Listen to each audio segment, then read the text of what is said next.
morbid, I'm updating my house. I'm renovating my house. And Yourself? well, not me myself, but in 30 years, I mean, I've done it in 30 years. But when it's time for somebody to buy my house, So you're hiring contractors to do this for you. I know, I've spent a fortune on this. So what I'm doing is I'm updating my house, so it's time to sell it. It's a little easier to sell a You can house. sell it right now. Tell me when you're ready, Randy. I'll just keep Pro-market. working. I know, they Sell keep a on getting house. freaking phone calls asking me why I'm selling my They house. say don't even fix up your house, just sell it as Well, is. I'm not looking to sell it. I'm not looking to move anytime soon. Well, Oh, and also Randy, that project I wanna do about Patriots in South Brunswick, I have a connection. They're the state historian for the DAR is putting together a spreadsheet. So she's gonna share it with me, see if there's anybody for us. I'm gonna share whatever I I have. got a list for you. I'll make a copy. That one list I got is too old. No, I got an updated list. No, I mean like 1789 is too late. Oh, what do you mean? I thought you meant people who participated in the war. Right, but I said, but the list that I have for militia that's being published, it's militia as of 1789. The war was over like 5 years by then. Yeah, Yeah, but they're not, but they weren't fighting, it's not wartime militia. oh, service. no, I don't have that. Oh, okay. No, I don't have that. No, these are people who participated in the Revolutionary War. Yeah, because I have a list myself and put them together. Yeah, well, yeah, you You gotta like, cross-reference and check it out. Hi, everybody. hello. Are we ready? We're about ready. Yeah, we got 16 online and we got some here, so we're good to go. Good. I'm getting my Tories here. Yeah. Tories? Yeah, I'm having a Tories list. Oh, cool. Did you, in fact, you do? Yeah, And I spoke to, his name is Todd Braidstead, he does the loyalist studies. Advanced loyalist studies, he says there aren't that many in this area that are right. actually loyalists. It's a short list. Or, yeah. He says there's not many. you would think there would be a lot of patriots here. I mean, it depends upon who's here. I mean, there's 3 groups, and it's interesting. The one third I talk about has nothing to do with the Revolutionary War. Has to do with the French Revolution. What we got there? So it's a 15, misquote. okay. Hi, everybody. We'll be starting in a few minutes. These things we learn. And we're about ready. Oh, we're about ready? Well, we are ready. Oh, we're ready. Am I sitting in someone's spot here? We're good. We're good. No, I just have folders on roads here. Oh, geez, Louise. Let me see if I have. 2 people entered the waiting room. Where? I don't see them. Oh, okay. I'll run this off for you.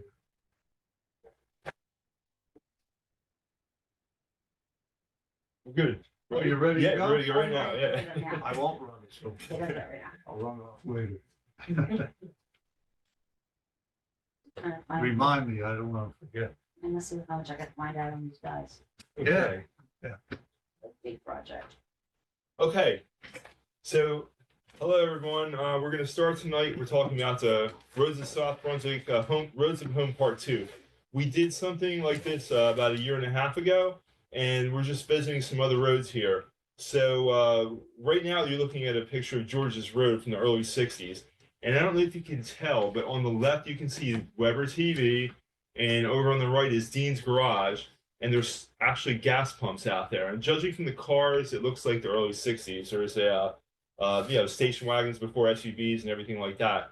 So we're going to start, and Ed, we're going to start on Route 27 and some of the things on Route 27. So Township Historian Ed Belding, take it away. If anybody has any questions, just let me know, and we can. It's better if you ask them out loud though, because I'm doing 2 things here. So don't put them in the chat like you normally do. It'd be better if you just turn on your mic and ask them, and we can hear you through the screen. Okay, long before Route 27 became labeled as Route 27, we probably have to go back to the Native Americans. And there is a trail called the Assunpink Trail. And that ran from the Raritan River to the Delaware River. And of course, for the Native Americans, what they would do for a trail, for whatever purposes, for hunting, for trading, going for nomadic, going from one place to another, they take the path of least resistance. So the Assunpink Trail roughly came up from the Raritan River where New Brunswick is, cut through our area, sort of wended around a little bit when it got to the Rocky Hill area, because that was a difficult area to get through, and then head towards the Delaware River, going through Lawrenceville, which used to be called Maidenhead, and going down to where you have Trenton. Now, the Native Americans had their trail until about, I'd say, the 1690s. That's when some people came in, and some Dutch farmers and so forth, and also some surveyors. And several surveyors were grabbing up land. One of them was Jedediah Higgins of the Higgins family. And if you are familiar with the Higgins house, it's along Route 27, just north of Kingston, before you get into Kingston. I think there's what is it, a spa type of thing, or center of contemplation or something like that. That would be, it's at the intersection. Yeah. Yeah. And anyway, we say that the Higgins family was the first family on Route 27 in our area. There were a few people who preceded him in the Princeton area and getting close to Kingston. And of course, this is before Kingston is developed. But what I'm getting to is that John Innian, who runs a ferry in New Brunswick in the 1690s, going into the early 1700s, he's concerned about an access road to develop his business. So he wants to develop this Assunpink Trail into a regular road. Now, when we're talking about a regular road back in those days, no paving, just a dirt road, a main road was going to be from 2 to 4 rods wide. So if you're talking about feet, you're talking about maybe 15 to 20 feet wide at the widest.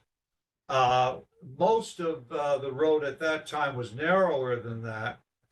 And so it could accommodate a wagon going one way, but a lot of times that wagon would have to pull over to the side if a wagon was coming the other way.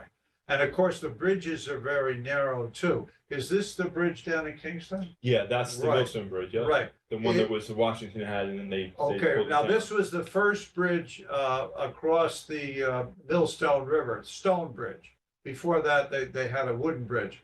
But this stone bridge here, this is the one that Washington used to come back and forth, and the British used. Well, not that very one, though.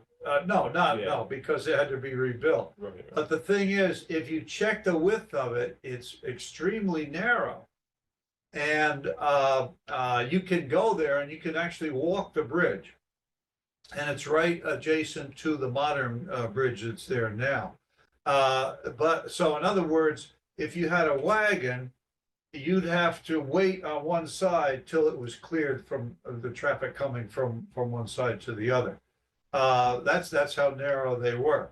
And so it gives you an idea of, well, this isn't developed very much. This is quite a rustic road. I mean, it's not much at all, but it was an improvement. So what John Innian did was he developed it in sections. And finally, they had the road completed in the early 1700s, so that Trenton was connected to New Brunswick, and this became the main road in New Jersey. This was it, this main road.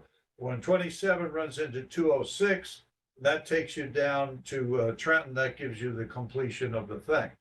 Then it was called the King's Highway. So when you get about 1730, 1740, people are referring to it as the King's Highway.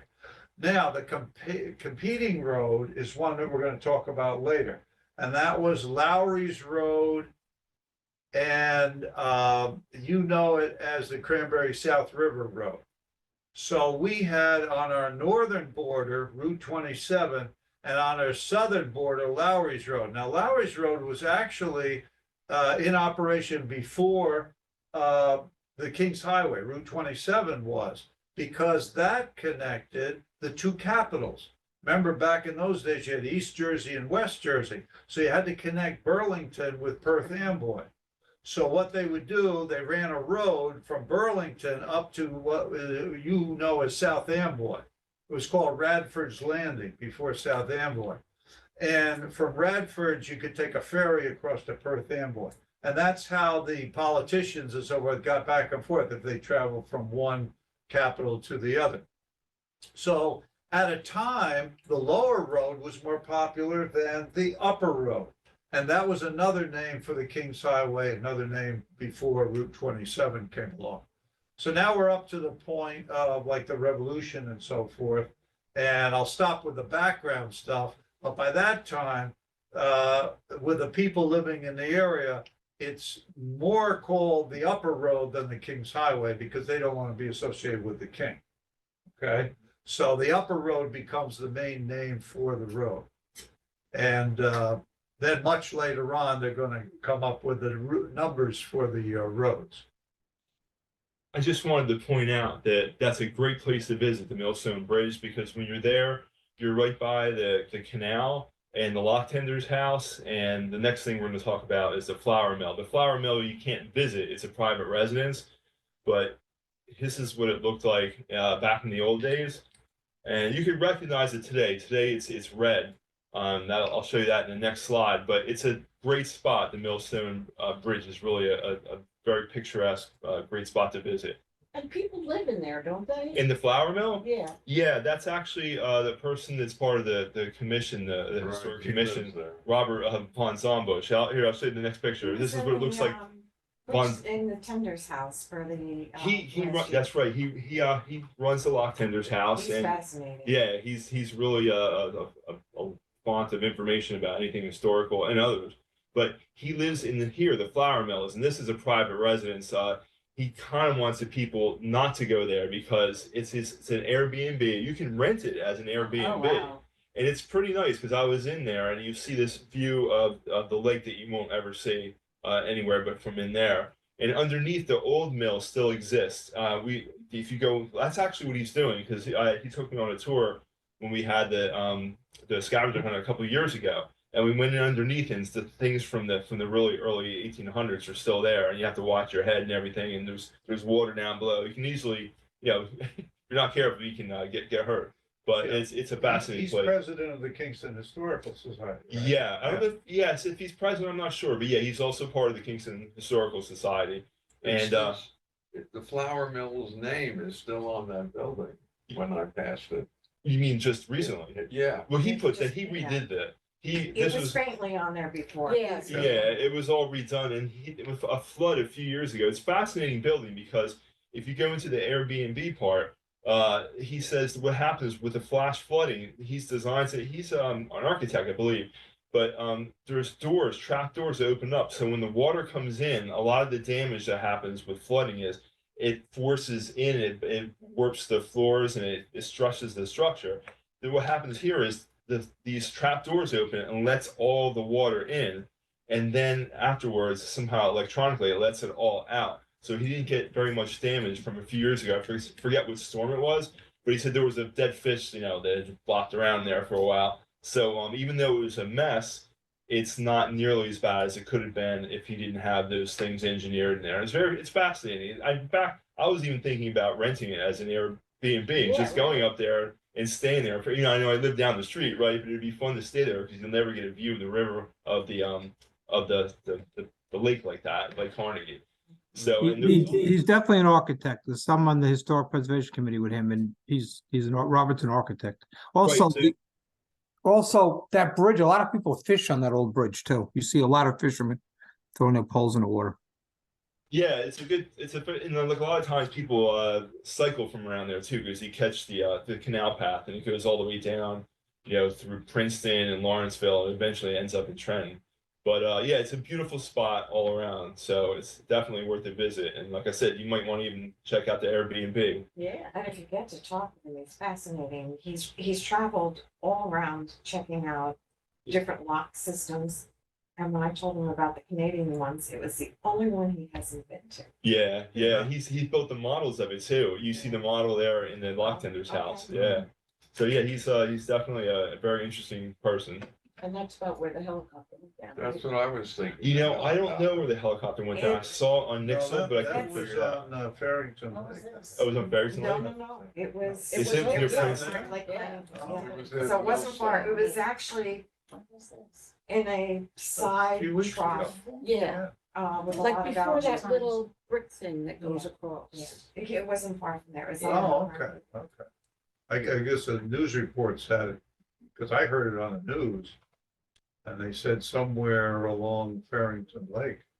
Well, first they didn't say. They said it They was said on the Carnegie border of Lake, South too. Brunswick. Yeah. Yeah. Okay. Well, that makes more sense. Carnegie Lake makes more In sense. fact, Lieutenant Ripple was on the news Friday night after the accident, right on the lake, talking about what happened. Yeah. Wow. Just a couple of comments. During the Revolutionary War, the British did burn the mill. And the Was bridge. was it this very one, this very structure? Yeah. Oh, okay. And the Americans, when George Washington came up from the Battle of Princeton, they damaged the bridge to try to slow down the British. So that area is like, when they say crossroads of the Revolution and where action took place and so forth, this was a crucial area. And crossing the Millstone River was a chore, and the bridge was essential in order to do that. And of course, that was then an essential part of this road that we're talking about. If these roads were to be successful, the bridges had to be successful. And if you check a map of South Brunswick, you'll see 10-mile run, 9-mile run, and 6-mile run. There were no bridges there. So that was a fording place. In other words, where the road was, as it meandered and so forth, that's where the wagons would have to ford across the stream, of however deep it was. And later on, Route 27 and the bridge before the canal is going to make Kingston a key stop in the stage coach business, because they're going to declare Kingston as a halfway point between Philadelphia and New York. It's not a true halfway point, but it's either Princeton or Kingston is considered a halfway point, because the stages with the 4-horse team or whatever would come up to that halfway point and trade horses.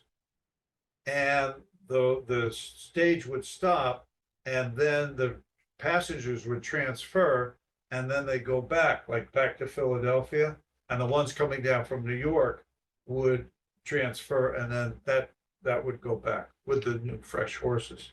So this is a key area along this road. And like the Higgins house, they had pubs that they established, and then they had hotels where people who were in stagecoaches could sleep Right. and tether their horses until they decided to go to Philly or New York on the stagecoach ride. Right. And all this that we're talking about now is bringing commerce, bringing business to the area, because our reputation over the decades, over the centuries, has been, this is a place to travel through. Okay, with the turnpike and that whole business, and the railroad, Pennsylvania Road, you just go through South Brunswick, so it's meaningless to most people. And so then, like when Kendall Park is built along Route 27, Then we changed from a farming community to a bedroom community. And so we transitioned from one culture to another. And that was difficult for some people. And of course, these roads that we're talking about had something to do with that too. The roads have been good for us and not so good for us. Mixed bag. But roads, you mean somebody just went in, chopped down a bunch of trees and smoothed out the ground? No, remember, they were already Indian trails. Now, Okay. to widen an Indian trail, yes, you had to bring in slaves and laborers to cut down the trees and so forth, you know. But initially, it was a very narrow way. They have accounts of Dutch travelers and English travelers. This is before the stagecoaches and all this, who have to get Indian guides to guide them from Trenton to New Brunswick. We're talking about 1670s, 1680s. And some of the Indians were clever enough to get the people they were leading lost and then get more money or more wampum or whatever to get them right up back on the trail to get to the place they're going to. So they were getting ripped off on that. But back then, it was just a walking trail, okay? And when John Ennion develops this thing called later Route 27, it's not very much better, especially in bad weather, like we've had these last few days. Many stretches of what we know as Route 27 were impassable. Couldn't go. Hello. Hi, come on in. There's seats over here and over there. You think that the Indian trails, but before the Indian trails, there were animal trails, and the Indians developed those They were into general. trails? Well, Yeah. like deer trail, well, no, because that's hunting, and that would be your side trails.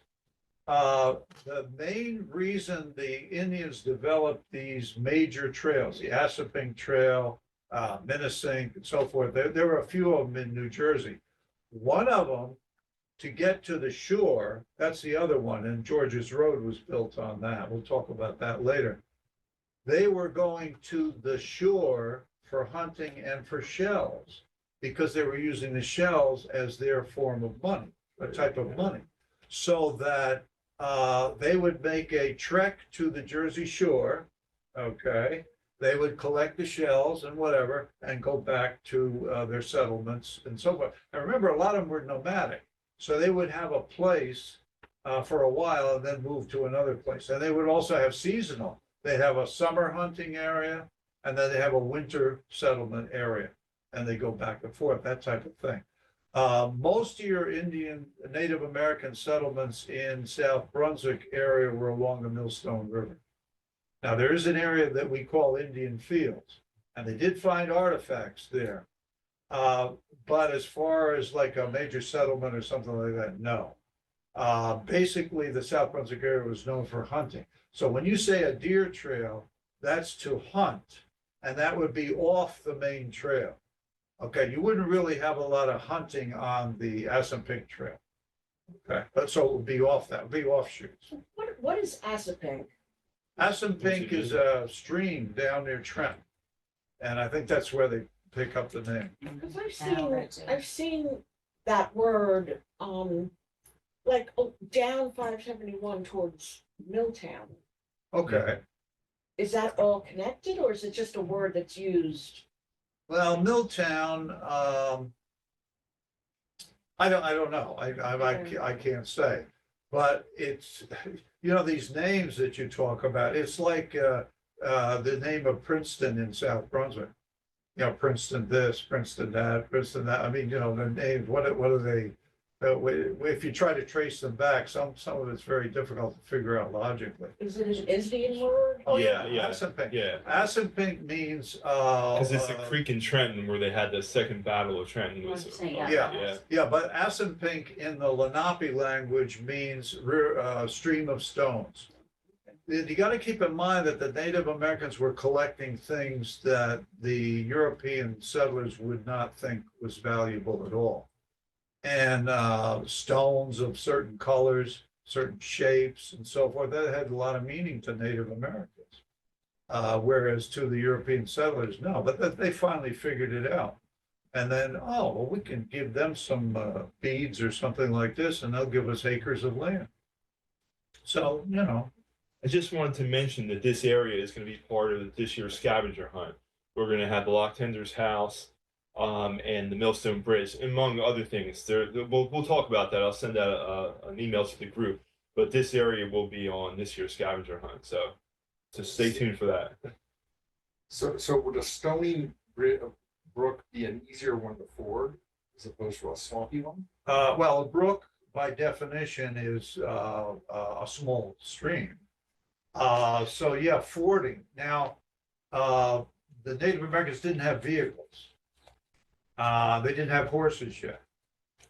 So that we're just talking about walking. They could throw a couple of logs over a thing and walk across it if it was deep, and they couldn't walk it. So they didn't have the concept of fording a stream. In other words, they knew where the shallow places were, and they used them over thousands of years. Okay, so the concept of fording and with the vehicles and the animals and so forth, that's a European thing.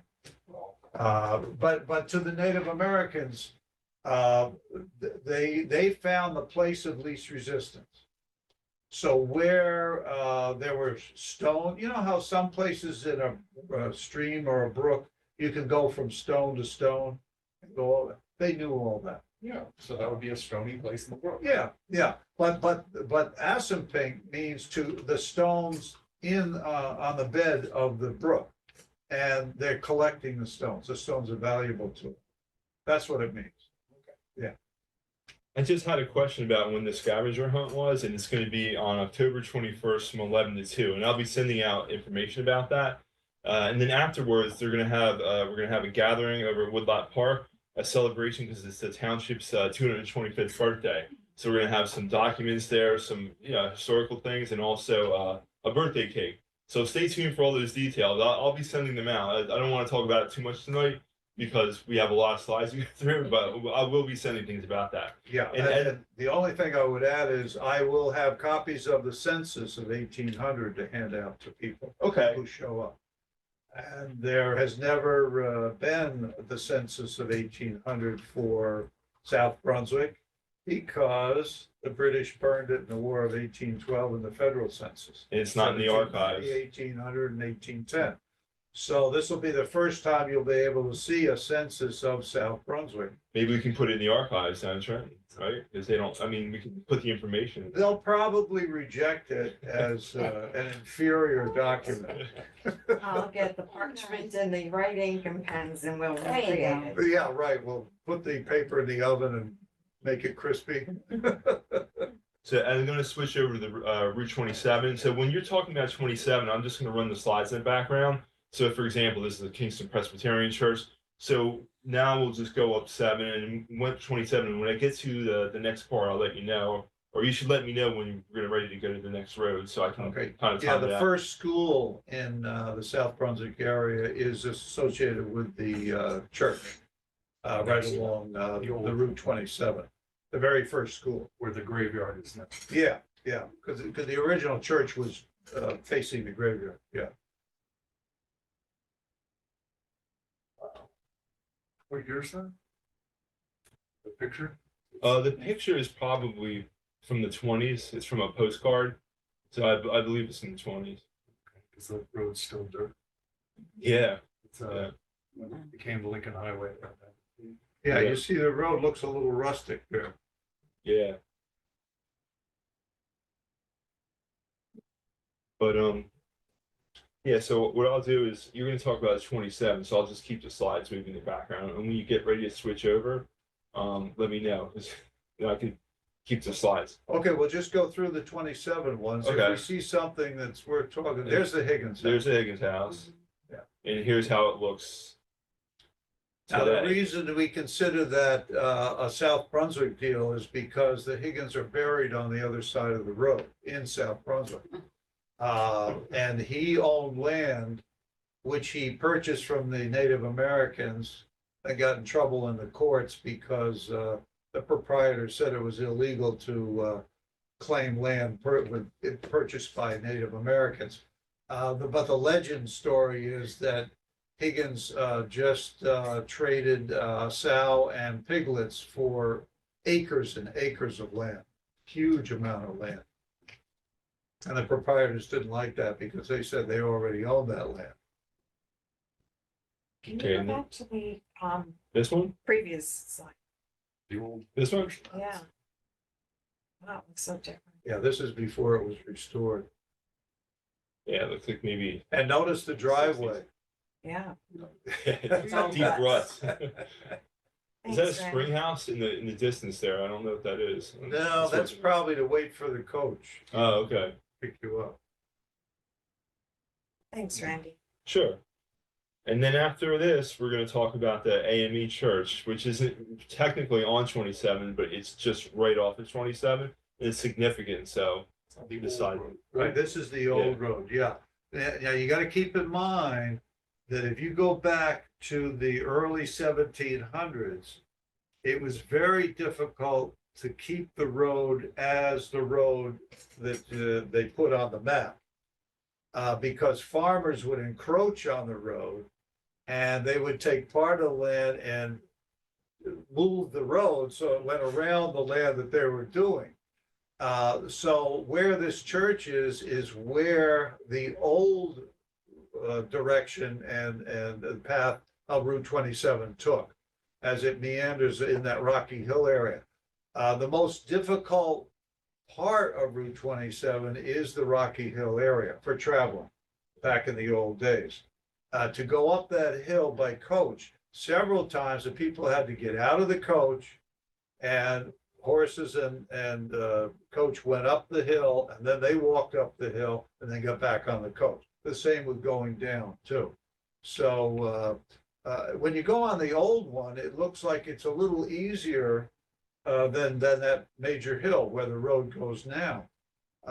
So it's interesting to go back there and see how it is. But where this was part of Route 27 at one time. There's a map from the early 1800s that calls it the Devil's Feather Bed. Right, right. Yeah, that's because of all the rocks All the there. rocks. Yeah, Little Rocky Hill and up a Rocky Hill on the, where the nursery is and all that back in there. And you still see a lot of rocks. Yeah, the Devil's Feather Bed, which is a real neat name for the area. And 27 has several places on the same route. First it's South Brunswick, then it becomes Franklin, then it goes back to South Well, Brunswick. yeah. That's where it all Yeah, goes off yeah. to the side. Yeah, there were people, yeah, right, there were people, and you're talking about county. You're talking about some people who lived in Somerset County that for a while were in Middlesex County, and some people in Middlesex County were in Somerset County. So, yeah, it was an interesting area. And the next building we're going to show you is something that you probably are familiar with. You've seen this as you go by. But what's interesting about it is this original structure was probably I think Robert Priest was a drummer boy in the American Revolution. So today it's a law office, but yeah, that's the William Wood Tavern. So yeah, it was originally the guy that actually did the drums in the little band. So what do you call that? The pipe and drum? The drummer. Yeah, Pipe and yeah, drum. Doing Yeah. drummer. yeah. It's interesting. William's widow took it over, and it was known as Widow Wood's Tavern. Mhm. And a lot of the soldiers stopped here. It is also close to where we think the campsite was located when Washington was retreating from New Brunswick and the British were tracing him in 1776. We don't know exactly where that site was, but it could have been in this area, where the 6 Mile Run Church is, which is on the other side of the street, and this real estate office and so forth. Probably in that area. That would be my guess. It's best to find a place that has a well, because you have a lot of thirsty Yeah. soldiers. So you find a church or a tavern or somebody who has a good well. Yeah, but they were also looking for something better than water. Of course they were. Hence the taverns and a lot of times what they would do is give them a little bit of rum in the morning to get them going, so forth, and then march off to wherever they have to They had march. so much per day. so much Yeah, per day. right. Okay, the next one, that's the last building we're gonna talk about on 27, but we just decided to put this aerial view of Kendall Park because just to give you an idea, it's a 1972 picture. And if you look closely on the original photograph, I don't know if you can see it on the screen, but you can really make out a lot of the parts of South Brunswick in there. You can see there's farms and there's still a silo in the foreground there. Right, but you can see just by the immensity of it, the culture shock for the area. Yeah. There are a lot of farmers in South Brunswick that did not like this at all. And as I understand, there was a lot of friction when the high school opened up. Was it 1960? Yeah, 1960. Yeah.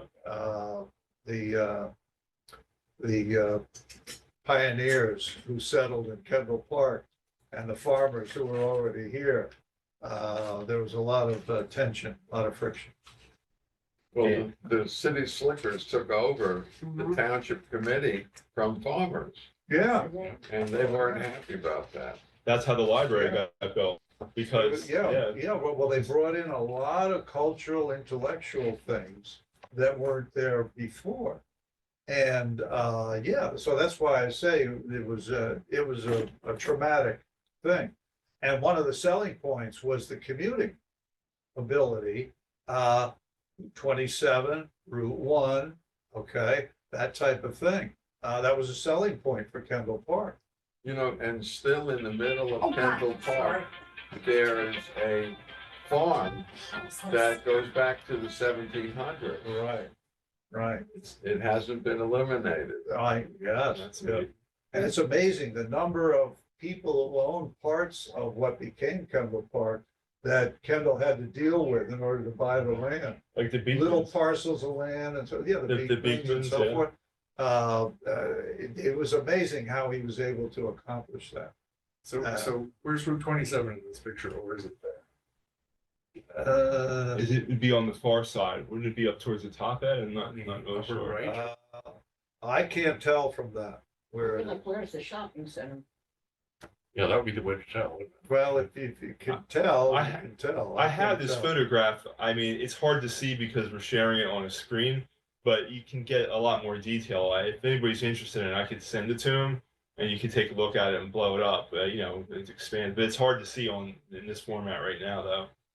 So, I put it on Facebook, and people have found neighborhoods, they found schools, and once you know what one road is, you got. right. Yeah, Yeah, I you didn't- can't tell from the photo what's north, south, east, Some and west. people did though. But they have marks on it, but I didn't want to include it in this one. Oh, yeah. they do have marks, yeah. Somebody marked it up one time because when I posted it, someone went through and identified farms and roads and everything. I just didn't include it in these slides, but Yeah, I can. our major roads in South Brunswick are roughly north-south.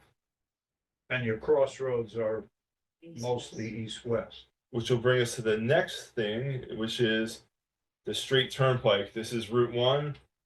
This is a picture of it in 1904. This is from the Plainsboro Historical Society. But you could see how Route 1 was different back then. So they had to go through. Ed, tell me about the part, the Sand Hills.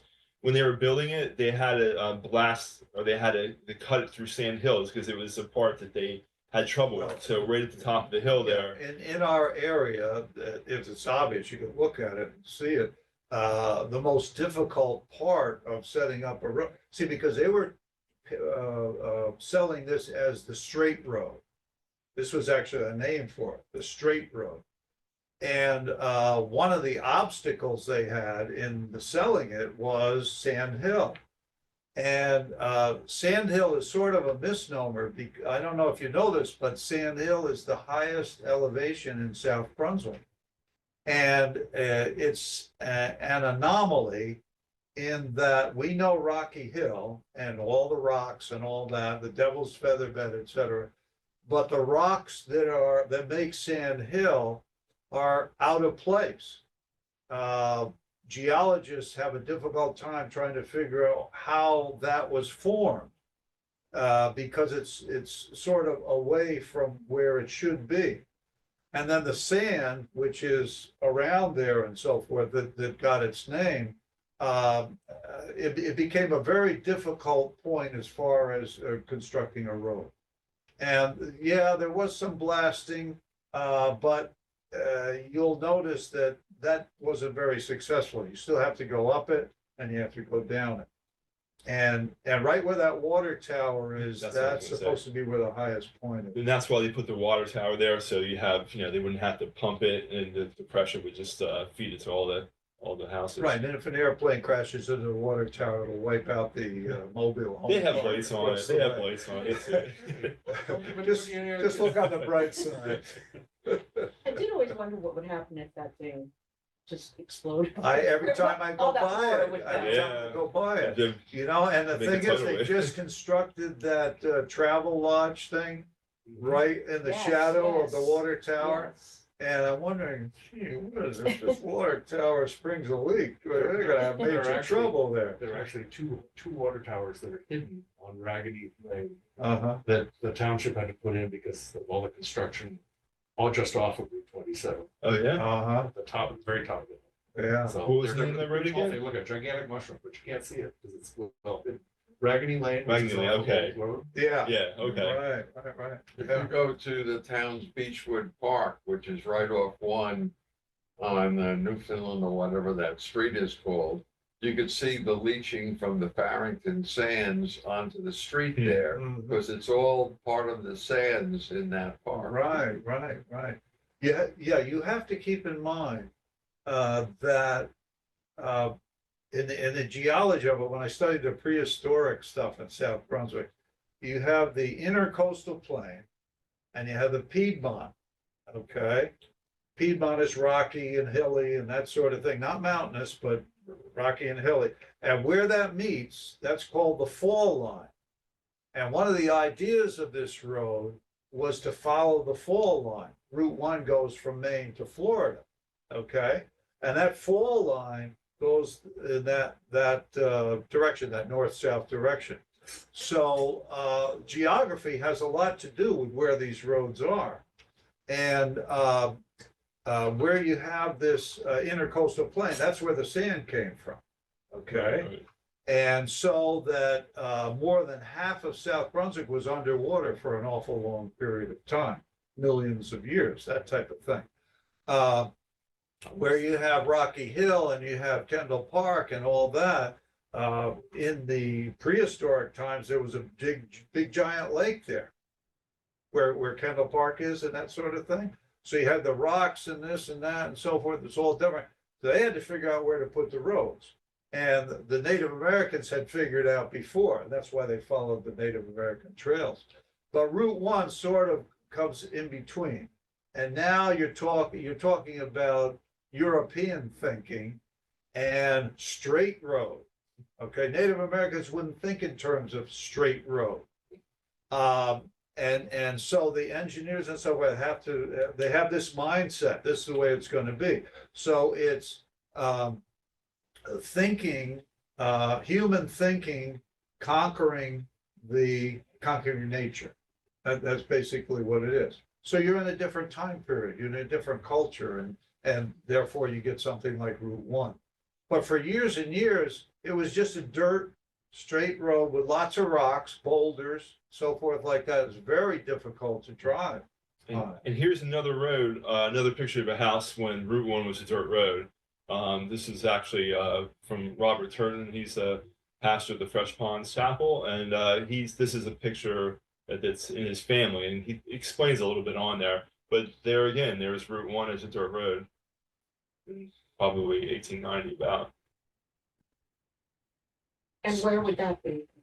I think that was around Sand Hills. Yeah, I think he even might say it there because I got that description. Comes in there someplace. Yeah, so I think that's the Sand Hills area. I mean, I thought that picture is fantastic, I mean, Yeah, again, that's a nice picture. yeah, it's great. You can't really zoom in on it in this format here, but I scanned it in at a high high sample rate or whatever you want to say. I took a high DPI, so you can really scan in on this, and you can see a lot of detail on the picture, but not in this case because it wouldn't make sense to do it here. Yeah, Yeah. this is a farmhouse. With the farm acres behind it. And the frontage there is fairly narrow. But back in the old days, you wanted to build a house as close to the road as possible. Right. And then the next one we have is the Macon Inn, which is also on Route 1, and I have some information on there. I mean, some people in the town remember. I think they got knocked down about 1980 or something. Was it like that, Ed? Yeah, the gas station is there now. Yeah, it's Valero. Valero is there now, right on Raymond Road. But that was part of the people the Green Book. So if you're African American, if you're Black, you couldn't stay everywhere. But this is one of the places. It was a Black-owned business. It was the first Black-owned business in South Brunswick, and yeah, it's also a night spot too because there were a bunch of them in the area. Some of them, one was down in Ewing, one was in Lambertville, and one was in Princeton, and they had music circuits and and nightlife so people could enjoy themselves because if you were Black, you couldn't go to every establishment, and so that's a really good picture too. That's also from a postcard.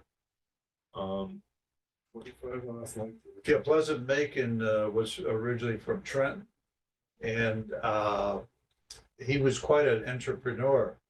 And this is quite a successful business. Ran it for several years. And he also owned a grocery store in Princeton on Lee Street. So the question here is, what was the reference of 25 miles length of the turnpike? I think that was part of it. They called it it was the Trenton New Brunswick or something like that. I think it had to do with not the whole straight turnpike, but I think it was part of it. I saw it on Wikipedia. Yeah. Yeah. I don't know with how they came up to 25 miles, but yeah, I guess it is Trenton to New Brunswick. Yeah, that's about right. Yeah, I did see something on the page about that. And what we have next this was a place, there was actually a campground on Route 1, and where Extended Stay America is across from the Valero, was a place that you can actually camp. And the idea was this was the time of the World's Fair, and people could save money rather than staying in a motel. You could camp out, and they actually had campgrounds. And here's some information here about the advertisers: Tentel instead of hotel. So this is somebody's parents who I was in touch with. They don't live around here anymore, but their last name was Temple, and they ran this business, and there was actually a campground right here. And it's funny because today, it's now an extended stay. It's not a campground, but it's an inexpensive place to stay. So it's funny that it still is like that today. And here we have some pictures. This is from I believe the Home News. And this is right there, right off of Route 1. There was the campground. You could see, yeah, I think it ran from the 50s into the later 60s. Yeah. Yeah, and there's another Tram by Tent. They had different names. And it was in travel magazines too. So it was actually something at the time. I mean, can't imagine it working now. But I guess at the time people were, a little less fussy. They could set one up between the warehouses or among the warehouses there. Yeah, maybe it'll work. I don't know. You save a lot of money. But then after that, we have the Old Stone Inn. And this is a picture which I really like a lot. This is probably from the early 50s.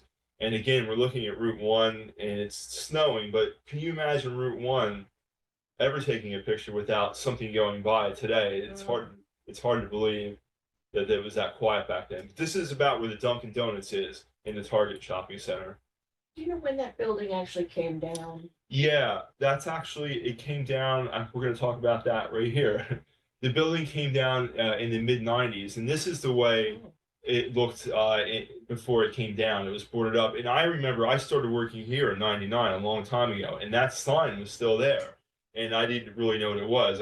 We drove by it, and it was there until they built the Target shopping center, and they took the sign down. I would say in the early aughts, like I 2002. thought as a kid, I remembered seeing Yeah. it, but I didn't know if that was my imagination. This, Yeah. When was it no longer like a restaurant or anything? I think till the '70s. 70s, yeah, I think it's in the 70s because people talk about stopping in and getting packaged goods there. Oh, And okay. things like that. Yeah. I've read stories where people remembered it on Facebook because when I posted it, people had like remembrances of it. So There were two crowds that used to frequent the place, and it got notorious for fights.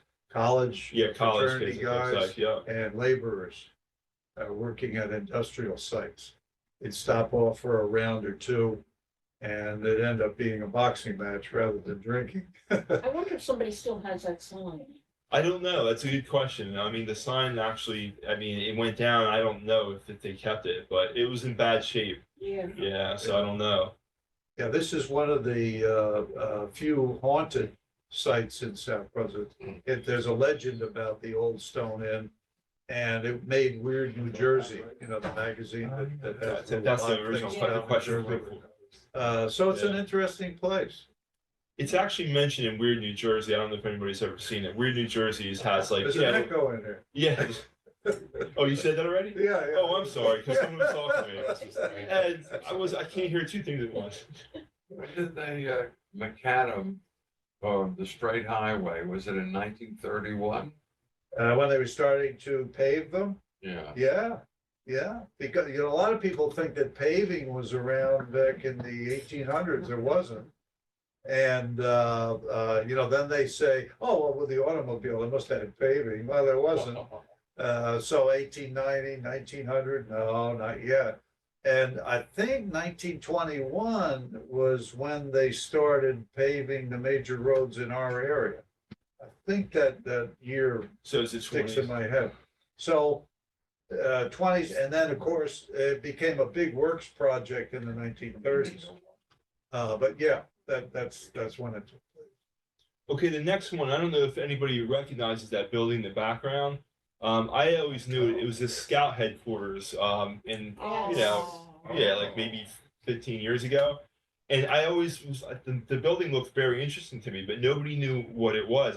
C.O. Leedham was a historian here, and she compiled a lot of the things we have here, and she didn't know what it was. And I thought, well, let me just put a post out on Facebook and see if anyone knows. And somehow somebody found something and got the information. This is Optel, and they made one of the first digital watches there. And so these are one of this guy, I guess, rode his bike there. You can see it today on that small left-hand picture. That's what it looks like today. I don't know if they're going to take it down. I go by it every day, and it looks like It's in ruins. It's really it looks like they're going to take it down.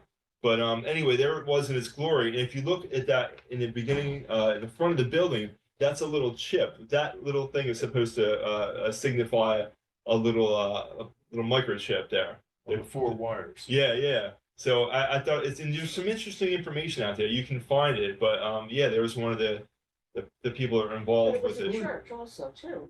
It was a church. It was a Princeton Alliance Yeah. church, I believe, in the late '90s, or something After like the that. Boy Yeah. Scouts. And then the Boy Scouts. Then the Boy Scouts, and then it just nothing. Now they're It was trying a to shame sell it. because it was a beautiful building. Oh, And they made watches there, and I think the building has some interesting tunnels. I don't know the tunnels inside. I think the inside is pretty interesting. I read a little bit about it, but It Oh, you goes know that? down in the back. Okay, so you know about it. Yeah, it goes down to the railroad.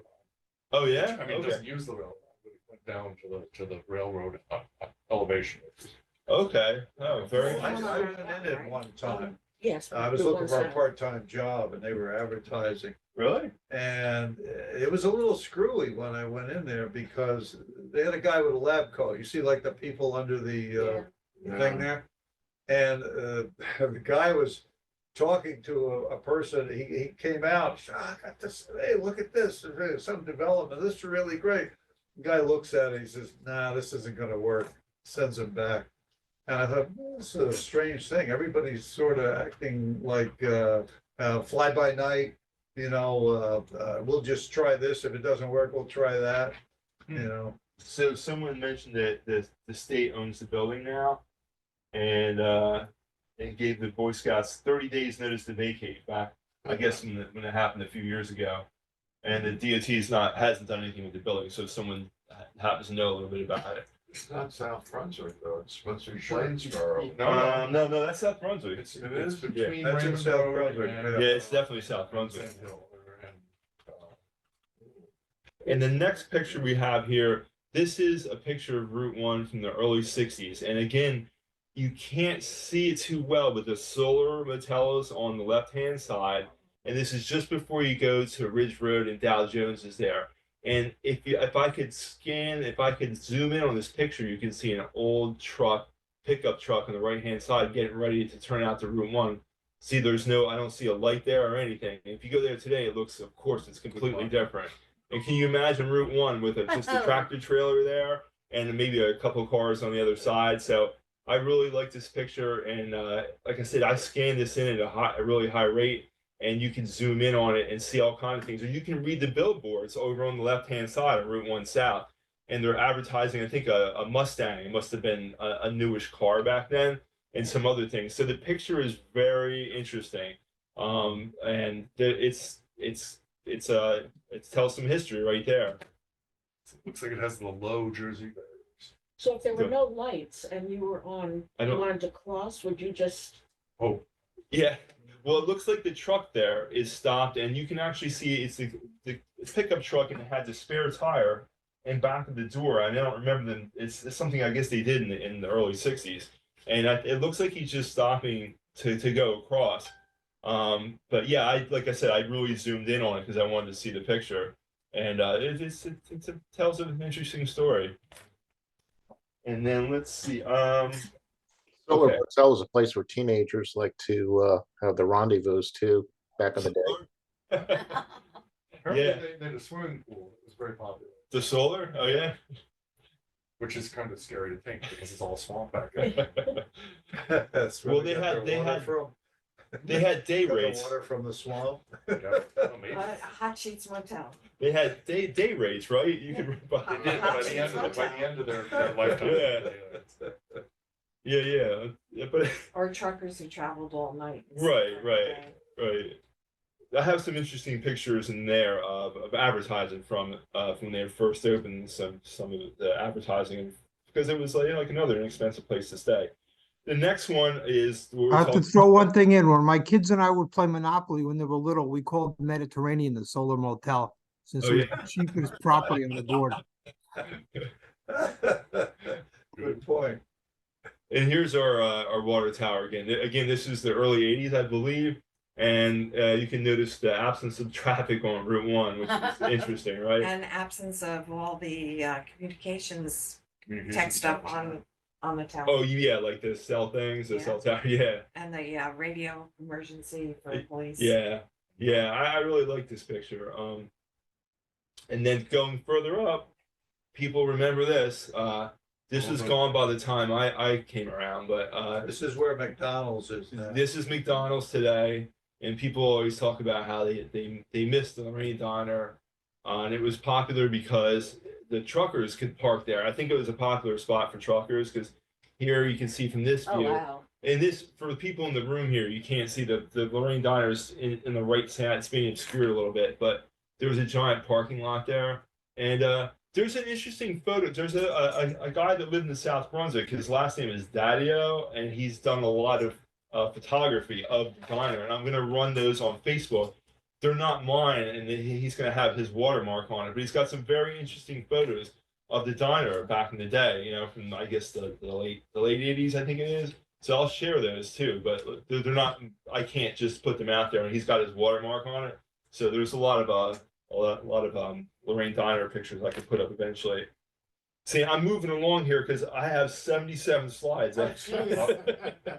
So, oh yeah, I went the wrong way, sorry. And this is, again, this is the one I talked about in the opening. We're not talking about this one because we already kind of spoke about this one. Again, this one I scanned in at a very high rate, and if you zoom in, you can see there's a guy leaning on the pumps.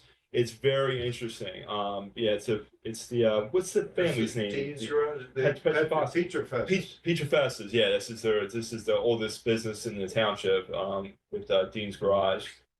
And it's still owned by them. It's still owned by them because when I was here working one day, and my coworker came up, he said, "Randy, there's a branch fell in your car," and this is a guy that doesn't joke very much. And I was like, "Are you serious?" He goes, "Yeah, it's a big branch too." And I came out, and the tree had fallen on my car, Oh, that's and not- it crashed the cab. It totally, because it was an older car. Mm. But he came out when I forget which Petrofasa it was. How am I always mispronounce the name. But he came out. Pietrafesa, Pietrafesa. He came out and towed my probably car. Johnny. I don't remember, but he came out and towed my car, and I went to the garage and I had a look around and everything. It was kind of fun because you feel like you're in a small town. I'm like, wow, I'm being towed by the oldest, business in South Brunswick. Unfortunately, I had to get another car. And it still is the oldest business Yep. in South Dakota, still Yeah. going. Yeah. And then this is it's a strange picture, Oh. but this is the Weber House before it became a business. And I believe this is the part of a turnpike. It was a turnpike that ran from Cranberry. And where was the termination at? Where did it go to? Cranberry to where? Well, Cranberry South River? You talking Oh, about? yeah, Cranberry New Brunswick Turnpike. It's right there. I forgot about it. But yeah, it's a strange Yeah, picture well, that, because, that's what George's Road ran into, before Cranberry. yeah, And the Cranberry, New Brunswick Turnpike, George's Road, all that stuff, that comes off what was called Lowry's Road. that was And loud. that goes back to the two capitals, the Burlington and Perth Amboy I was talking about. And Lowry's Road veered off to the right. George's Road veered off to the left. And what you have now is that Cranberry South River Road, which goes right through between them.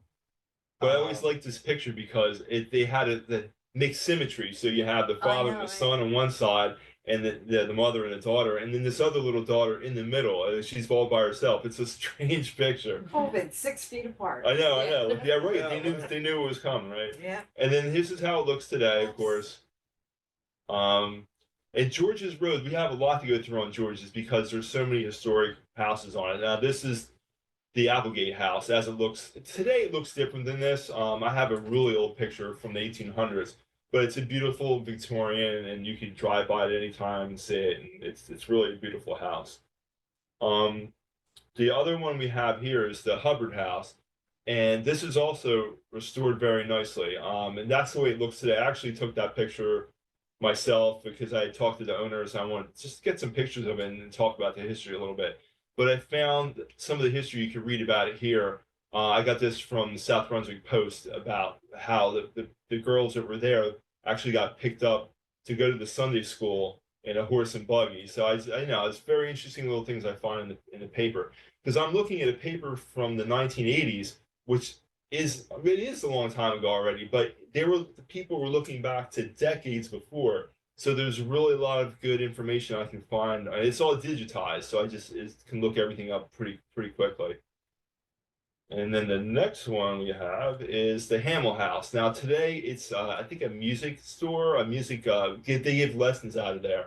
But this did a couple of things. This is a hotel. It was actually at one point the tax collector for the township in recent time. I think in the 60s, people came here to this building to pay their taxes. They didn't mail them in, so they stopped in and brought their taxes in. That's the way it was probably into the 70s, possibly. But it was also a general store at one point. So this building had a lot of different purposes. It's they did a good job, and I mean it's in good shape. Yeah, when you see these houses like this is an added-on house. You have the original on the right, and then they have the added-on part. A lot of that was going on in South Brunswick where people were adding on. And you might have some houses where they have 3 or 4 additions Different. onto the house. Different wings. So you got to keep in mind that they started out pretty small and got big as they went along. They usually go out back with the colonials, because they don't want to alter the front. But Yeah, this is George's Road.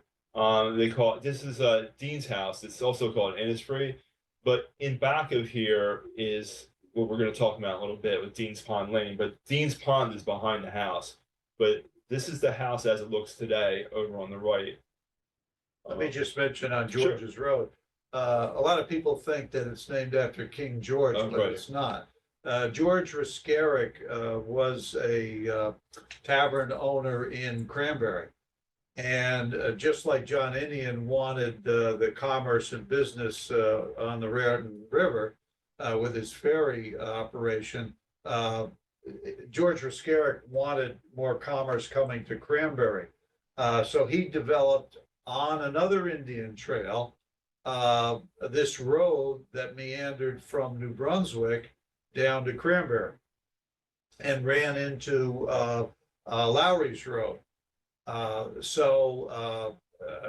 one time, or originally it was called George Riscaric's Road, and then it was shortened to George's Road. And we're talking about actually before Higgins got there on 27 and 1700. So you're talking about maybe 1690, something like that. So a lot of people, they think, oh, the first European settlers were along Route 27. Technically, no. The first settlers were along that Cranberry route to New Brunswick, and that's George's Road. Because that was the main road, yeah. Yeah, they were there a little earlier. And then right across from that house is the Reitmeyer house. And this actually served as a store at one time too. It serves as a grocery store. And that's right across the street, actually. It's like catty corner. And then what else is on George is the Slack Carroll house, and that's right there in Dayton. You could see That's where the doctor lived. that's where the doctor lived. Yeah, there was two doctors that lived there, Slack and Carroll, and it's now part of it's part of the township's. It was declared historic, so it's got some protection now. There's actually a residence there. It's partly a museum, that the people, the Dayton Village use it as, and there's a residence there. So it's a residence and it's got a small museum. So we had it on the tour a couple years ago for the scavenger hunt. And a lot of history there with that. And this is the Weatherall house. And you could read up there, and I'm sure Ed could talk about some of the other things with Weatherall Yeah, a house. long time, but we don't have time for it. Right. You gotta go on the bus tour. We have to, well, that'll be on the tour. That'll be on the tour. And then the next stop here is in Dayton. This is again the Dayton Blacksmiths. And I love this picture. I saw it in our collection, and I had an okay version of the picture. I went to a postcard show, and I saw the original of it, and I asked the person if I could just take a picture with my camera, and they allowed me to do it. And I fooled around with the levels and a lot of things that kind of photoshopped it and cleared it up, and I couldn't see the old sign that says Red Man on there. And then after I got the digitized version and worked with the photograph, you can read it. So I'm really happy with this picture. This is also, it was a postcard, because people did postcards in those days. It was just something from the area, and that's the only record we have, photographic record we have a lot of times these days, because are the postcards. That's why postcard shows are so much fun to go to. There's one in Titusville, usually in the spring, and I try to make it too. It's Titusville Firehouse. Very interesting. So what do we have next?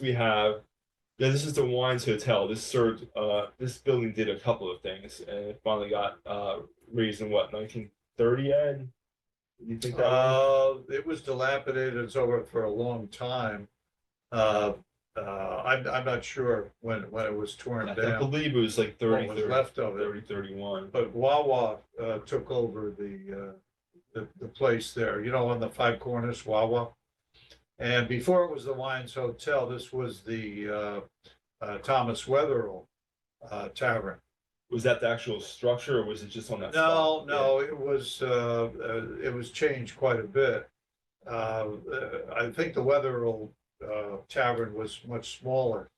But so it has a very long history. Yeah. And when it was a Weatherall Tavern, that was during the Revolutionary War. George Washington went past it. Right. He was on George's Road for part of his time to go down to Cranberry to get planned for the Battle of Monmouth. But he paid a bill to Thomas Weatherall at the Weatherall Tavern. $14. Yeah, Something yeah, like which that, was right? big in those That's days, fascinating. big in those Yeah, days. That it's was just for a the lot stay of at Longbridge Farm. And then we have the This Whitlock is Tavern. across the street from Yeah. the Wines Hotel. Yeah, La Taverna, right? Now, from what I understand, what I was told, that was at one time a hospital. Oh, I hadn't heard that. Really? And, Oh, you mean maybe the Slack Carroll House? That was awesome. no, Oh, yeah? No, that wasn't. no, Well, it could. Slack Carroll could be. Are you talking about the time like when they had the influenza thing? Yeah. Spanish flu? yeah, They did have some places that they had set up for that. and, well, I don't worked know there. if I it's worked there this when one. it was Whitlock Tavern. Oh, yeah? And up on the third floor was supposedly where the sick children were put. Oh, really? And the woman that turned it into Whitlock Tavern, it was very creepy. She turned it into like two children's, a boy's bedroom and a girl's bedroom. There was like little toys and little beds, and it was supposedly very haunted. I heard it's haunted. Yeah. I heard it's haunted too. Can Yeah. you elaborate on the haunting? Does anybody know? But it was. Is it on the market? No, the haunted part The haunted part. Does anybody know the? I heard it was. I just want to know the. coming up. So we, Yeah. You pinned to the ceiling if you go in there or what? You know. It predates the American Revolution. It's changed ownership quite a few times. I wrote about it once and made it a haunted place. And some old manuscripts were found in the attic. And I had a local cleaning service, I wrote that they discovered the manuscripts. And what happened was the people down in Trenton at the Trenton Museum thought that this was a real discovery. No, Yeah, and they were bugging Seal Leadham to have Belding produce the manuscripts that were found in this hotel.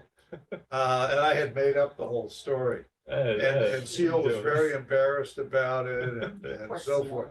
So, yeah, I contributed to the haunting of the place, but, it'd be good to find out more about it if that was a hospital though, because Yeah. that's really interesting. And then Nobody was traveling when it was during the epidemic. what's that? Nobody was traveling when there was epidemic. Right. yeah, so there's some space available, yeah.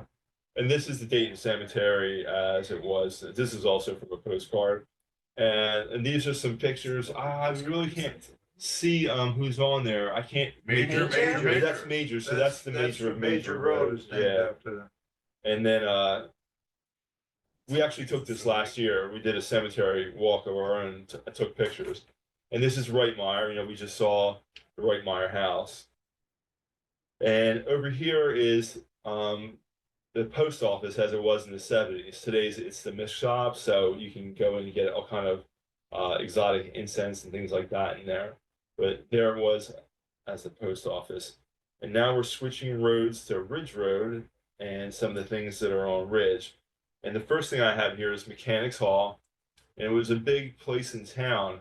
It burned down in the 50s, but it was a place that you could, I think they had voting there and people would go in there and give lectures back in the day. You're talking about way back in maybe in the 30s. So if you wanted to find out about anything, there'd be somebody giving a lecture. They still do that. I mean, it's kind of like what we're doing here right now, but that's the kind of thing they did in Mechanics Hall, among other things. So yeah, they had roast beef suppers and things like that. And this on Ridge Road, this is the Pearson house. And that actually is Ruth Rowland Spataro. She eventually married Joe Spataro, who was the mayor in the early 70s. And I got to know Joe a little bit. And but Dennis Farrelly, I posted this one time. I said, "Look at this little boy throwing the snowball." And he says, "Oh no, that's not a little boy. That's a little girl. That's Ruth Rowland." So it's an interesting. See, when you put things out there, it's great because people can correct you. You know, I thought it was a boy. And then this is the Culver house. Now today, I think the township has purchased it, I believe, and because it went through, it was beautiful and it fell into disrepair. And I believe the township has purchased it, and I don't know if it's going to be restored, but at least it won't be knocked down. I know I'm going kind of fast here because let's see, I'm on 47 to 77. So we'll do it. We'll do it. You're closing in. This is the Griggs house, and this is still here. I mean, this is a beautiful glass plate negative this picture is from, and you can see the reflection. This is a beautiful picture, and if in the background is the railroad, and you can kind of see on the left-hand side beyond the tree, there's a building there for the railroad, and on top it says those are advertising. Because I zoomed in, I scanned it in at a really high rate, and I said it says you can't mistake the flavor. I thought, what is that? And I looked and I looked and I looked, and I found that it was an advertisement for beech nut peanut butter in the 20s. So that puts this picture at you know, it's the 20s or a little after. And look what a mess it was when it rained, right? Yeah, that gives you a good example of how the roads were when the weather wasn't cooperating. Yeah, I love that picture. And then here we have Pioneer Grange Hall, which is recently they did some improvements to it. But the thing I always now it's of course it was used for the farmers and a place for them to meet. But they're changing what they do now. They have mental health fair information. They run Zoom meetings. They're trying to reach out to the community to rebrand themselves, and other people meet there. So if you go to their Facebook page, you can actually read about some of the things they're doing. They're really revamping the way that they do things, because you know it's not a farming community anymore. So they're thinking of ways that they can reach out and help the community. But the thing I always found interesting was Norman Schwarzkopf Sr., the first superintendent of the state police, was a member here, and he taught the police force in South Brunswick how to shoot before there was a police force, because there was only the state police back then. So there's a connection between Norman Schwarzkopf and state police in South Brunswick. And here's the pretty little Old Ridge School. Who owns the Pioneer Grange now? The Pioneer Grange runs it. Yeah, they still Still hold the meetings Grange there. organization. It's still the Grange, and if you're curious, you can go to their Facebook page. And we're thinking about holding a meeting there because we're going to be going under construction here at the library, supposedly starting next month. But you know how construction is; you don't know when it'll really start. But we're thinking about having a meeting there because it would expose people to the Grange and what it is. And I have a lot of information, and they could share things, and then we could actually be in the building, which always makes it more interesting to actually visit. It's a field trip. So maybe we'll have a meeting there in the coming year. We'll actually go to the Grange for a meeting. I think it would be good because people will get to know it more, and they really are changing. I think their membership increased quite a bit in the last year, so they're happy about that. Yeah, It's up the to 12 scavenger now, I hunt. think. Well, yeah, the scavenger hunt. We did. We had the Yeah, scavenger it was hunt, one of the and I stops, think yeah. people it actually helped them because one of the members told me that they had got more membership in there because people found out about it. So I was happy about that. You know, it's doing something with the community. So I'm sure they'd like to have more. So we'll keep you posted. We're going to have a meeting there. It'd be fun to go and see it because I'd like to see it too because I was in and out during the scavenger hunt. I didn't have the time to really go in. I'd like to look around there. And of course, this is the Old Ridge School. Today, I think it's a plumbing supplies place. It was an art studio. It had a lot of different uses over the years, but it's still there, and it looks like that. It's in pretty good shape from what I can see. And check out the electric hair of that teacher in 1928. So yeah, that's quite a hairdo, and you can. It's a great picture we have, and it's just from the Ridge School. And then moving along is the Miller Memorial Home, which is there. It's not a church now, or it is a church. What is it, Ed? You know what it is. I believe there's a Indian religious group in there. So it's still a house of worship. Yeah. Okay, in some way or another, and that's still there. This is Sigel Farm, and this is 1960.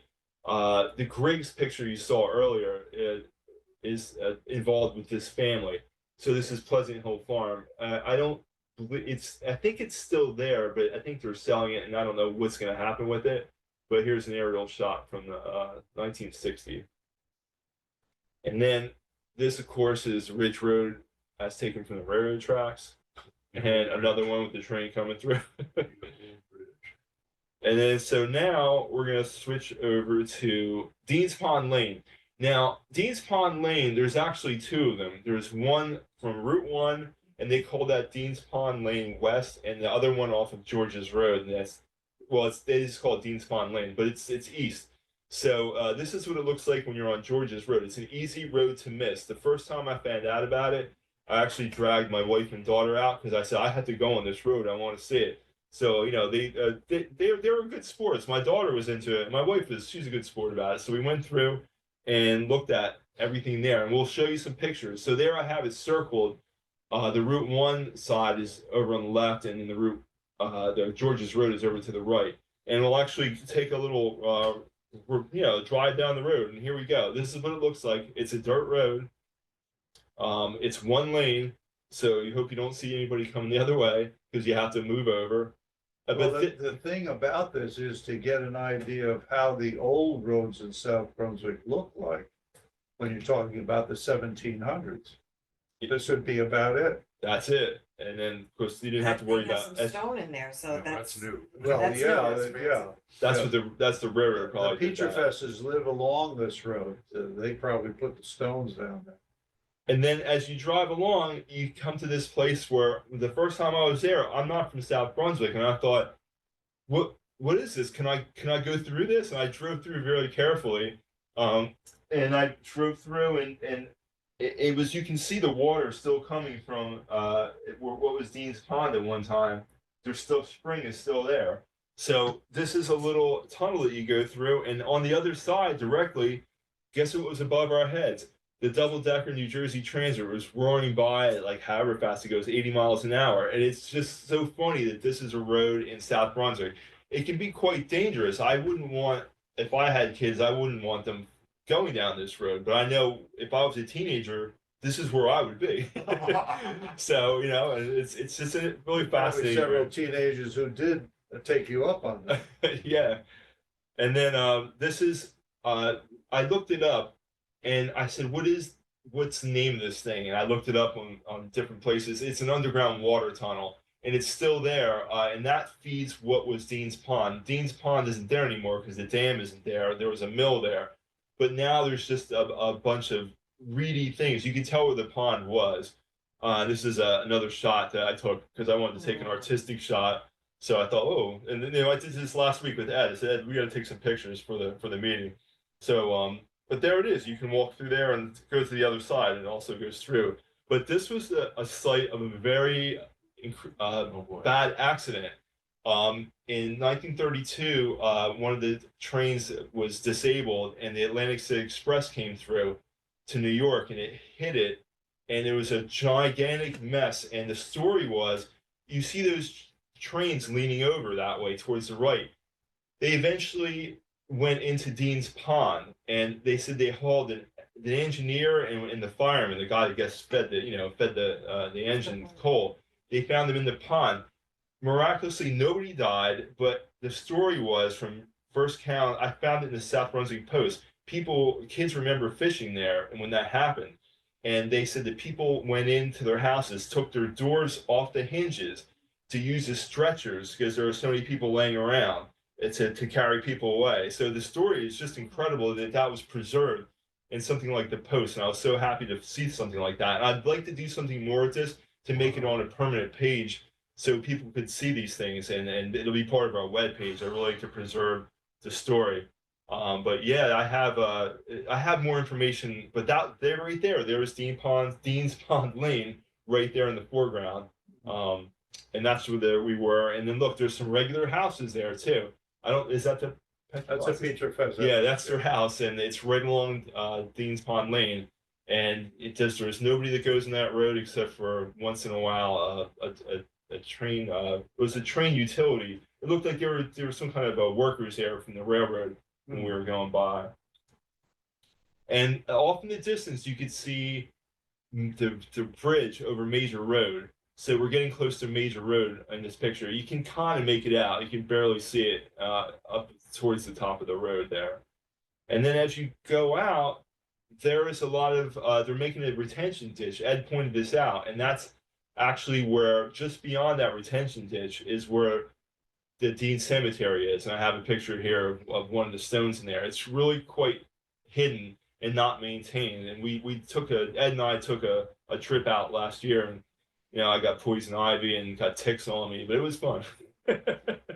And this was from George's Railroad. This is the way you go can from access it George's. from George's Road. Yeah, and it goes- Oh, you could access it from Major Road also, Right, it's probably That's easier the for other Major side. Road, but it looks like you're doing something wrong. you know, just before you get to the middle school. Okay, Okay. It's just after, yeah, if you're Right, coming, and there's a sign there, a landscaper, Mhm. sign, the Peter Fesses have it, they repair equipment and stuff like that, that's right there. That's the major roadside, then the George's roadside is where the Innisfree, near there, right? yeah, it's right past Innisfree. It's on, yeah, right past those. It's really easy to miss it, but you can find it on Google Maps. And Dean's Pond Lane West, this is right off of Route 1. And I was driving to Rutgers in the 90s to go to library school. And I looked over and there was a school bus and there was a bus stop there. And I looked down, and as I went by after the bus went down, I was like, what is it? It says no outlet, and it goes down to a dirt road in the middle of all this busyness. And I was fascinated with it, and I didn't think about it very much. And then I got a job here and I found out about Dean's Pond Lane, and it's fascinated me. And this is what it looks like. It's another just unpaved road. I mean, it's crushed. It looks like crushed gravel there.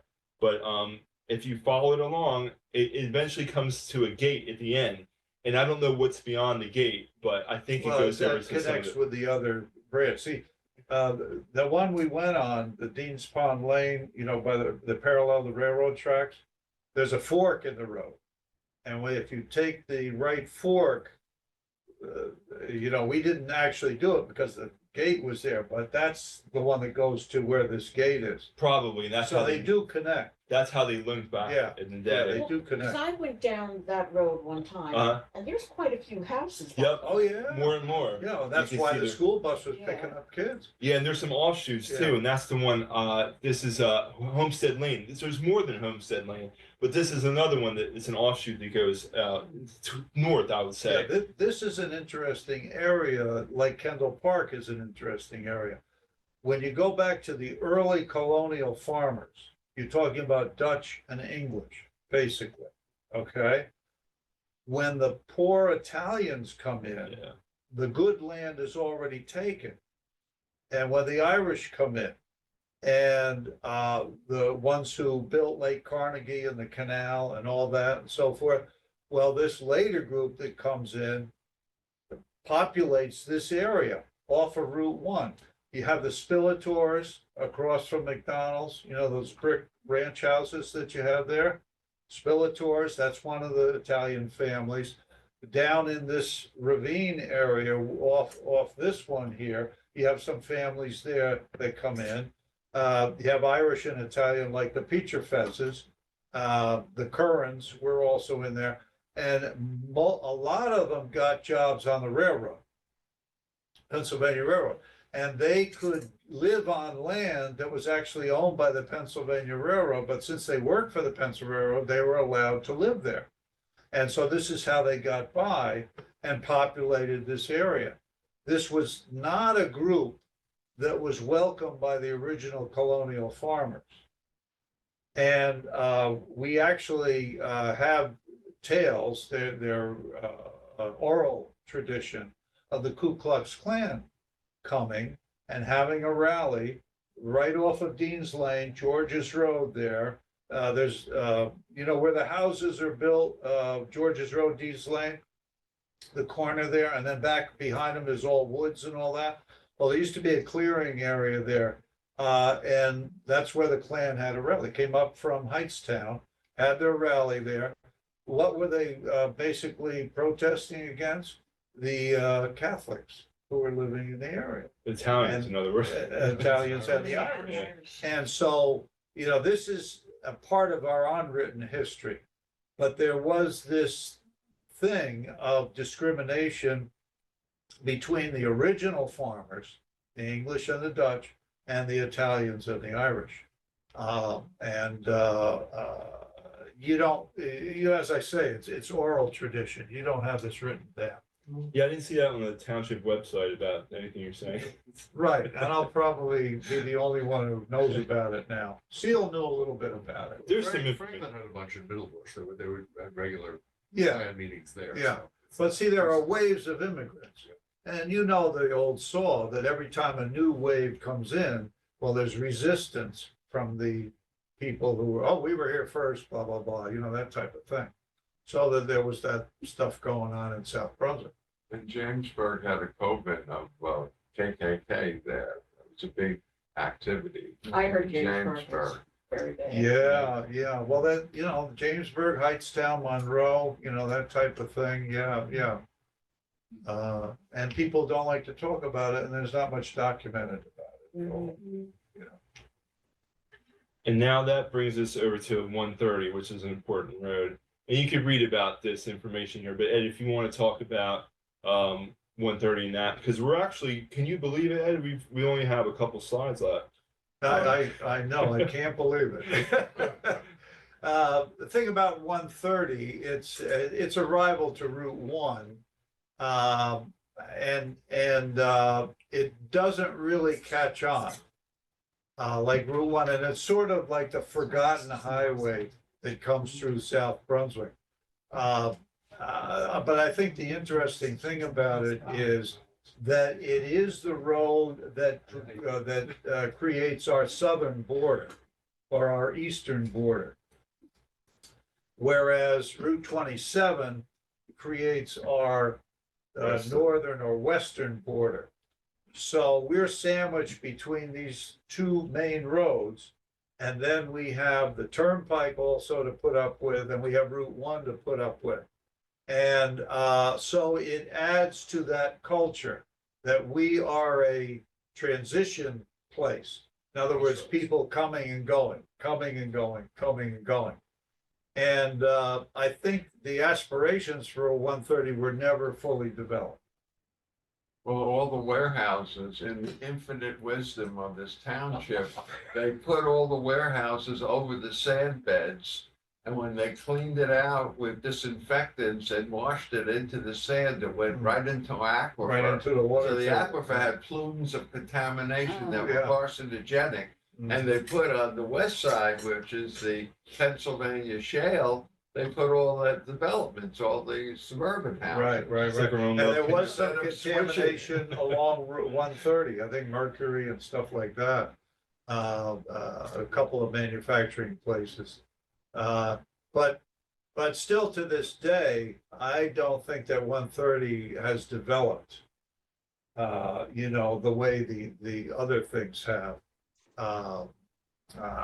Route 27 is so developed now that the road can't accommodate the traffic. Some people use 130 as an alternate to Route 1. Right. They'll go over to 130 because it's the road less traveled. But that's getting filled up with trucks. Yeah. And Monroe, you can't ride And it that's around because of the Monroe. warehouses. Because of the warehouse. Right, Why they put them right. there. All those Amazon And deliveries. Monroe and Cranberry are fighting back and forth about their roads and the trucks. Right. So the next one is Oh, Cranberry this South is Road. sad. I love this house. But Yeah. Ed, there's only one more slide after that, and that's road. Yeah, well, we've already said the thing about Lowry's Road and the Cranberry South River thing and so forth. Again, this is the complex called the Lower Road. It's part of what in the old days was called the Lower Road.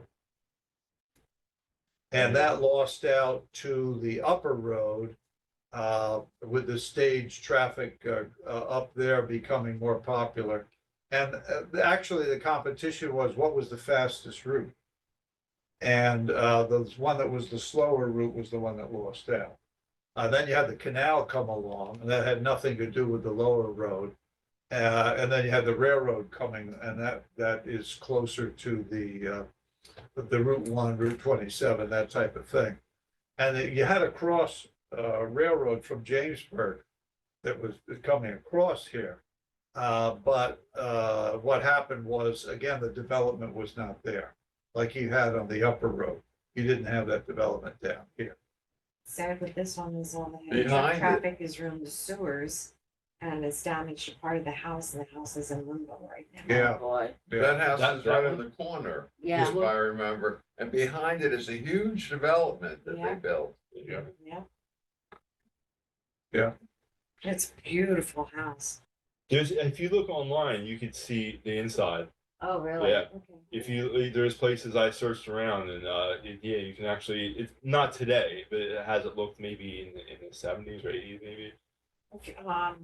Maybe about 7, 8 years ago, there were still people living there. Mhm. Oh, really? They had a garage. Yeah, sale. I remember the garage still there. Yeah. Oh, really? This was also close to the Road Hall community. Which is- Yes. And a lot of people considered that whole strip there as Road Hall. So, and I crossed the township border between Monroe and South Brunswick. And it was South Brunswick because. So it's sort of like the Franklin Park type thing, you know, where you had the Somerset side and the Middlesex side. But you had that with Road Hall down there. And this brings us to our last slide. This is Road Hall School and some of the school children out front. So that's the only picture I have of Road Hall that I can come up with. But yeah, that's our last slide. There you go. The happy children attending school. Notice the smiles. Yeah, I think there might be a kid in there smiling. I think I saw one. Yeah, he's got a coat hanger in his Yeah. mouth. But It must be a funeral there, they're all in black. yeah. Well, to my understanding, hamming up for the camera is something pretty recent. Yeah. Yeah, nobody's doing the. No, you get hit. So that's it for tonight's presentation, but stay tuned. There'll be information about the scavenger hunt, which will be on Saturday, October 21st. And we have a number of stops. You can read all about that. And the other thing we want to talk about is Ed's book is now on Amazon, 13 Stripes. So If you want the untold story about South Brunswick back just before the Revolutionary War breaks out, check Barnes and Noble Ed Belding. It's And you can Amazon get too. all the details. It's on bragging. Amazon. It's on Amazon? Yeah, I yeah. didn't even know Yeah, I that. think so. Barnes and Noble. Didn't Okay, even now know. it's on Amazon too. And tell everybody you know, especially in South Brunswick. He's going to be signing copies if you need, Yes. if you look more on. Swelling. And when I learn how to write my name, I will be signing. You're not gonna do an copies. X? No, we'll help design an autograph. Show us for your you. face in the book. 13 stripes. This is the printer's copy, so it's loaded with errors. Because I type on a manual typewriter and the manuscript that I sent them, they then run it through the, what do they call that when they OCR. get it on the Oh, computer? the OCR, they scan it. The OCR, and the OCR technique based on my typing You had make- the vowels all screwed up. You make So another the A's became O's, the I's became You make a lot of work for them. Yeah, a lot of work for me Do that one too. again, do that one again. Which one again, the back? Oh, you want the No, back? not the back, I want you in the front. I The other one didn't have good focus, didn't have good focus. Oh, my goodness. Celebrity in our midst. Where? Okay. These will go viral, right? These pictures?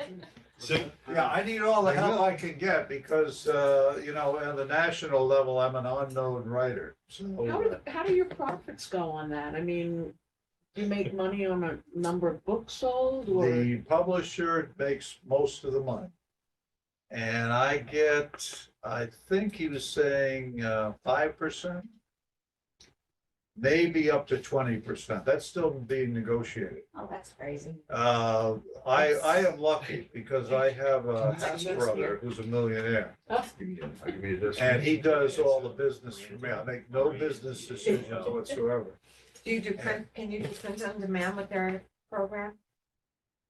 Do- Where you can print as few as 10 or 20 books or do a bigger run? Well, the way they're doing it, they sent me 25 of these with all the What do we do? errors in, Are we done, guys? which are, according to Bob, the book collector here, and so he says those are they're worthless. But I'm holding on to them because I figure in 100 years they'll be worth some money. Yeah. But the thing is, the publisher's gonna give me 50 books. At Gmail. Okay, they're gonna give me 50 copies, which I'm supposed to use for promotion. You go around to libraries and stuff like that. And they handle all the publicity, the pushing of it, all that. So that gives me time to write another Weatherall mystery. See, because this is supposed to be a series. And what they did in their inimicable wisdom, I had 73, 1773, 1774, 1775. Right, thanks. Well, they picked 1775. Which is Okay, so now the other ones will be technically prequels. yeah. You know, This is so- prequel. Is it a nonfiction? That- no, it's historical fiction. It's a historical fiction. fiction. It's loaded with history. But the story has to include characters which never existed. And has to include action that never happened. So it talks about the Revoir and that. Oh, yeah, there's a lot of background You information. could market it in my club. You can come there and you can Oh, sell. yeah, oh, for sites for go, checking out Yeah, metal but stuff. they might want to buy some of those books. Well, that's your job. Yeah, you can give me You're a gonna bunch of tell books and I will try to sell them for you. Right, and I'll come back for another visit. So That's no thanks. problem. So, good night, And everyone. I'll autograph the books if they buy them. Good night, everyone. Thanks for coming out, and stay tuned for the information about the Oh, scavenger I hunt. gotta run it off for you, yeah. Good night. Have you done, Very have cool. you done This the was 10 a good crucial one, days tour? thank you. Oh, sure, yeah. What's that? 10 crucial days. Have you ever done that? No. So It's awesome. They have a bus tour. Yeah, thank you. They had, it's Good, for 10 good. crucial. Well, I know about it. Yeah, I'm doing Yeah, okay. it's awesome. I am. Exactly. Yeah, Things are Yeah, I got a bus tour coming up got for the lots to do, but senior everything seems to citizens be Where's that? okay. in South Yeah, Brunswick. thanks for Oh, where you going? thanks for that. All the Revolutionary War sites in South Brunswick. when's this? October 25th. Yeah. Sign up with the Yeah. Senior Citizen Center in South Brunswick. Yeah. Yeah, I'm not. I can't. You're not really 55. caretake, Yeah, yeah. But I'm Has to be involved 55. with a lot of the other stuff, and I'll be 60 in November. yeah. No, you can sign up. Let me write off a copy. Yeah, I'll be I'm 60. not I'll be truly retired in November. caretaking because I feel that's like a little disingenuous. No, no, but- what you're doing is a big part of it. Yeah, I'm not, but thank you though. Thanks for You're writing. Good night. Good night. The 10 crucial days, man, the day I went on, it